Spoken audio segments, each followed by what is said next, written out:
Assalamualaikum warahmatullahi wabarakatuh. Jumpa lagi bersama saya Upi Asmardana dalam program Upi Show. Upi Show program berbagi kisah, berbagi inspirasi, dan berbagi kebaikan. Upi Show tayang di kanal YouTube Upi Show, kabar video, dan jaringan kabar grup Indonesia Network. Pemirsa Upi Show, tim Upi Show saat ini berada di Kota Mamuju, Sulawesi Barat. Kita akan berbincang tentang bagaimana gempa yang melanda Sulawesi Barat pada tanggal 15 Januari 2021 silam.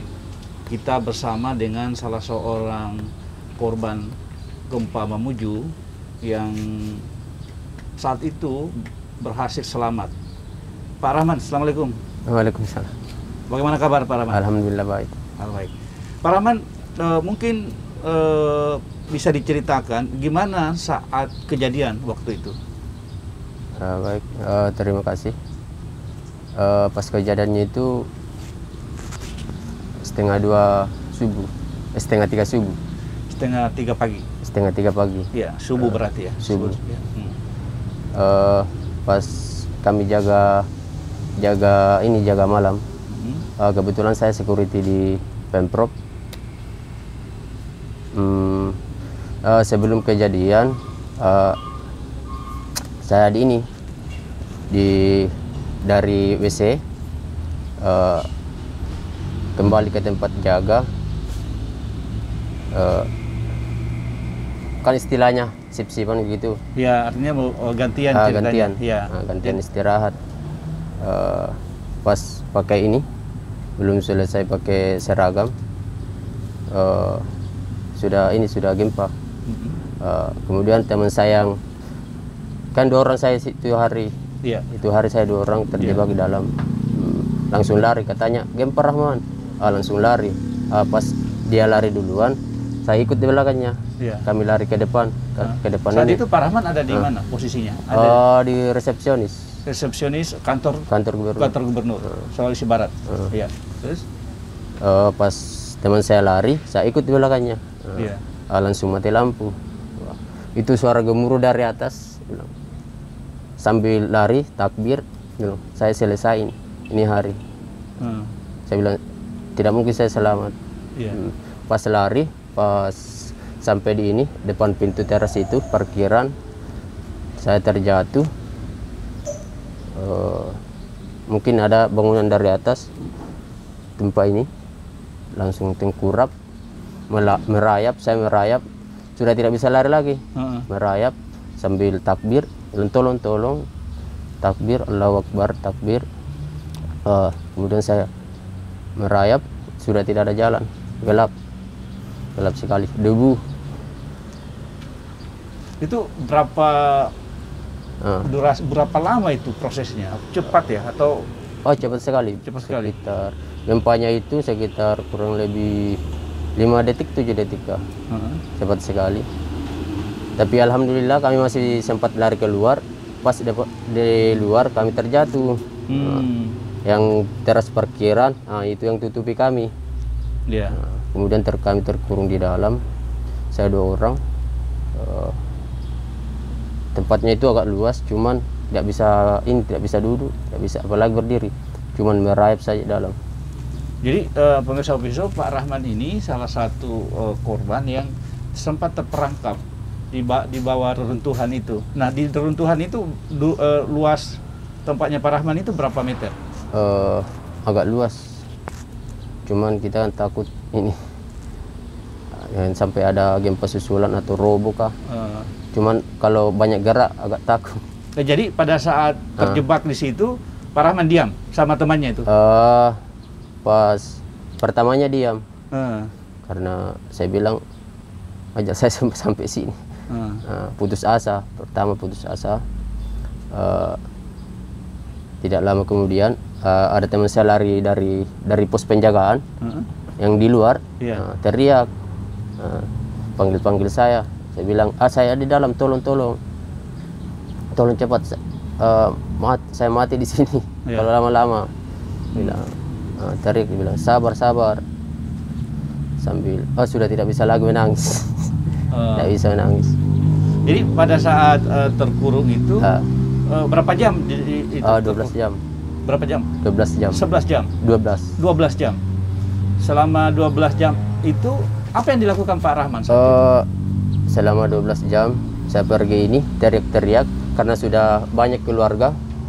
Kemudian rekan jaga juga di situ sudah banyak yang di luar. Saya teriak, posisi saya seperti ini. Posisi saya seperti ini, alhamdulillah tidak ada luka. Kebetulan keluarga ada juga yang anggota tentara, polisi banyak di luar. Mau bantu. Kemudian saya arahkan dari dalam sambil teriak. Posisi saya seperti ini. Jadi pada saat terperangkap itu banyak orang kemudian datang untuk menolong Pak Rahman. Membantu, ya. Jadi komunikasinya itu teriak keluar. Jadi mereka juga dari luar bertanya kondisinya Pak Rahman. Saya juga pakai ini kemarin, pakai alat borgol. Borgol. Ada borgol kan? Sebagai pengamanan. Saya pakai ini pukul. Saya di sini masih selamat. Kalau capek lagi ini teriak, habis tenaga, pukul saja. Tak tak. Saya dengar orang di luar masih hidup dalam. Kemudian saya ini komunikasi sama teman saya yang di dalam. Saya bilang kalau kita cuma diam, kecil kemungkinan kita selamat. Iya, karena dia pikir orang di luar sudah ada ini. Orang dalam. Kemudian saya tanya, kita cari jalan. Dia bilang, kita mau cari ke mana?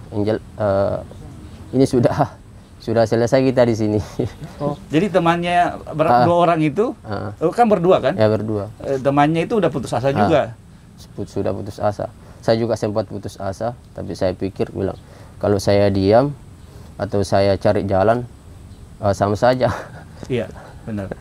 Jadi pemirsa Upiso, Pak Rahman dan kawannya itu terus berusaha mengabarkan ke dunia, karena itu dunia seperti terpisah ya, jadi dunia luar ya sudah jadinya. Dan dengan menggunakan borgol kemudian berkomunikasi sehingga kemudian orang-orang yang tim penolong itu masih tetap berharap masuk ke dalam. Nah, selama 12 jam itu terperangkap, apa saja yang dilakukan Pak Rahman? Saya ini merayap, kemudian itu suasana itu hari gelap sekali. Iya. Kemudian teman saya punya korek api. Itu saya pakai ini untuk penerang. Sekitar 8:30 pagi, gasnya habis. Saya bilang, selesai, kita selesai. Saya ambil ininya yang itu saya pakai penerang. Apa di benaknya Pak Rahman saat itu ketika sudah kap gas apinya itu sudah habis dan terus berkomunikasi ke dunia di luar? Agak susah juga. Apa pikirannya Pak Rahman saat itu? Saya bilang, saya selesai di sini. Ajal saya mungkin saya di sini, sudah di sini. Tapi lama kelamaan, insya Allah saya selamat. Saya cari jalan, teriak sambil ini pukul pakai ini borgol, komunikasi di luar. Posisi saya seperti ini. Sekitar jam 10, jam 11, saya lihat cahaya. Saya 11 pagi. 11 pagi, oke. Saya bilang, mungkin ini bangunannya turun agak tipis. Karena alat sudah di luar itu katanya sekitar 3-4 alat eksa untuk ini siap gali. Iya. Alhamdulillah kemarin itu ada Pak Gub juga yang ikut ini, Pak Sekda juga ada ikut turun membantu. Saya sambil teriak di luar bahwa di sini kemungkinan agak tipis, mungkin bisa dibongkar, saya bisa keluar. Jadi jam 11 pagi ada cahaya masuk di tempat itu ya? Iya, sedikit sekali. Sambil saya merayap, saya ambil ini besi, tidak tahu besi apa itu, saya celok ke atas. Kemudian ada juga Pak yang anggota tentara di atas. Saya arahkan, saya ke ini pakai besi ke situ Pak, kemungkinan kita bisa lihat di sini ada cahaya sekitar ini saya. Jadi dan kemudian siapa orang pertama yang ketemu Pak Rahman begitu kan sudah ada lubang masuk kan? Digali dulu Pak. Digali dulu. Digali pakai alat, kemudian pas cahaya masuk, saya bilang alhamdulillah saya selamat. Kata teman saya belum, karena kita belum di luar. Saya bilang kita selamat. Karena sudah ada bayangan bahwa kita bisa ini keluar. Kemudian saya lihat orang di luar. Yang pertama saya lihat itu Pak, tentara sama keluarga. Tentara dan keluarga. Terus langsung diangkat atau Pak Rahman sendiri keluar? Belum. Oh belum. Oh jadi masih jam 11 itu masih belum keluar berarti baru lihat. Kalau prosesnya itu sekitar jam 2 baru keluar. Oh jam 2. Cukup lama juga ya prosesnya itu. 12 jam saya dalam. 12 jam. Dan setelah keluar Pak Rahman langsung bersama temannya itu ya yang langsung dibawa kemana? Ke rumah sakit. Dan akhirnya Pak Rahman pemirsa Pisau selamat dan sehat sampai sekarang. Alhamdulillah. Apa hal yang Pak Rahman bisa maknai dari peristiwa itu? Alhamdulillah karena masih diberi kesempatan kedua. Ya, alhamdulillah karena masih bisa diberi kesempatan. Jadi pemirsa Pisau ini juga bisa jadi pelajaran bagaimana kalau misalnya kita mengalami sebuah musibah atau bencana tidak harus langsung putus semangat ya Pak Rahman ya, karena 12 jam itu waktu yang cukup lama sebenarnya kalau kita dalam kondisi seperti itu. Pemirsa Pisau, kita kembali setelah pesan-pesan berikut ini.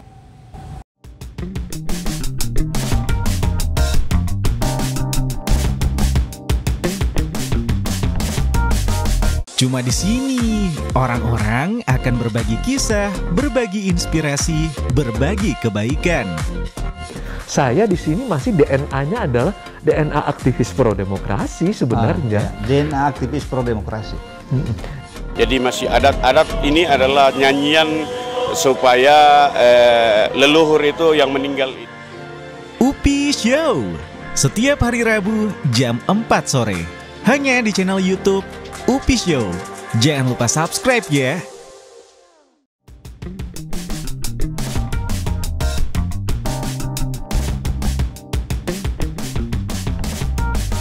Kembali lagi bersama Pak Rahman, salah seorang penyintas gempa di Mamuju, Sulawesi Barat. Pak Rahman adalah salah seorang yang kemudian berhasil diselamatkan berkat semangatnya untuk bisa keluar dari reruntuhan yang mengepunya hampir selama 12 jam. Nah, Pak Rahman, mungkin Pak Rahman kan seorang security di Pemprov Sulbar. Mungkin Pak Rahman bisa jelaskan bagaimana ceritanya Pak Rahman bekerja di sana? Sebelum jadi security saya kan kontrak di provinsi juga. Kebetulan pemerintah ini Pemprov mengadakan pelatihan untuk pengamanan di sana, seperti itu security. Yang diutamakan kemarin itu kontrak-kontrak di sana. Oh, memang Pak Rahman adalah pegawai kontrak di Pemprov. Sebelum jadi security. Sebelum jadi security. Pak Rahman bisa ceritakan lahir di mana dan kemudian sampai sekarang? Saya lahir di Saleto. Paleko. Saleto. Mamuju, Pak. Mamuju. Kecamatan Simbur. Tempat tinggal saya masih di Saleto juga. Saya sudah berkeluarga. Oh, sudah berkeluarga. Alhamdulillah. Berapa anak? Belum. Baru 1 tahun. Oh, baru ini ya. Baru. Jadi waktu kejadian itu istrinya sudah berkeluarga saat kejadian? Iya.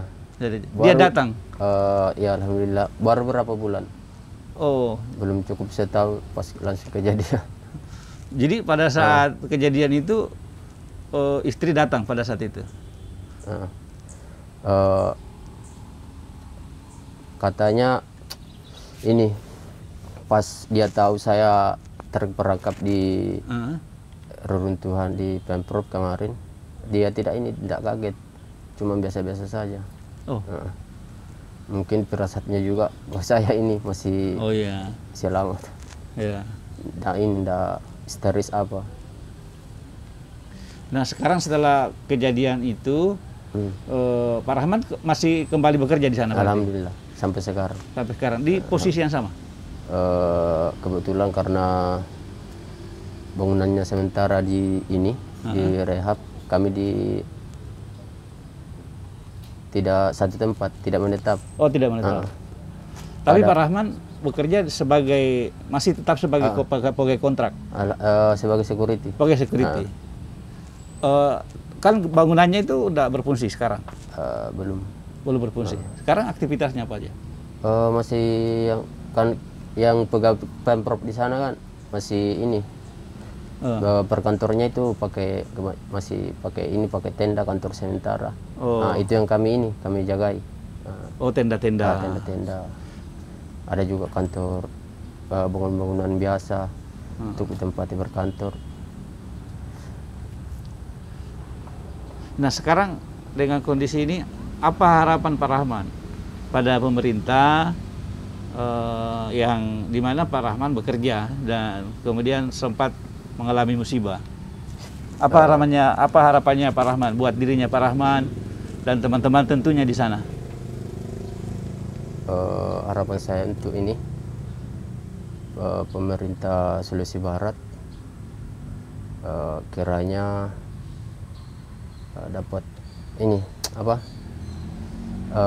membangun seperti sebelumnya akibat gempa.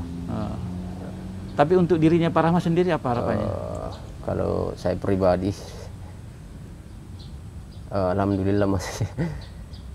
Kalau untuk pemerintah Provinsi Sulawesi Barat, terima kasih karena masih dipercayakan untuk saya bekerja di Pemprov. Sampai sekarang. Pak Rahman nggak mau diangkat jadi pegawai tetap? Jadi sudah syukur dengan kondisi sekarang syukur. Ya? Syukur sekali. Nah, apa yang ingin Pak Rahman sampaikan ke keluarga, ke teman-teman Pak Rahman untuk kedepannya? Mungkin Pak Rahman bisa bicara.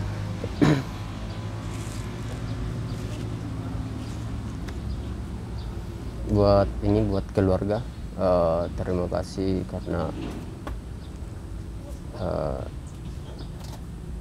selalu mensupport saya sehingga saya masih seperti ini. Dan untuk teman-teman yang kemarin membantu saya pas kejadian, terima kasih. Semoga Allah membalas kebaikan kalian. Oke, makasih banyak Pak Rahman. Terima kasih atas waktu untuk berbagi. Dan pemirsa Opiso, sebelum kita akhiri, bahwa ketika kita mengalami musibah, saya pikir kita belajar dari kisah hidup seorang Pak Rahman yang tetap penuh harapan agar bisa melewati waktu-waktu kritis selama hampir 12 jam. 12 jam. Ya, mudah-mudahan Pak Rahman selalu diberi kesehatan. Amin. Dan pemerintah Provinsi Sulawesi Barat memperhatikan orang-orang yang selama ini bekerja luar biasa untuk daerahnya. Sekali lagi makasih Pak Rahman atas waktunya, dan dengan berakhirnya penjelasan tadi maka berakhir pula edisi bersama Pak Rahman, penyintas korban gempa Mamuju, Sulawesi Barat. Bersama kru yang bertugas mengucapkan terima kasih. Assalamualaikum warahmatullahi wabarakatuh.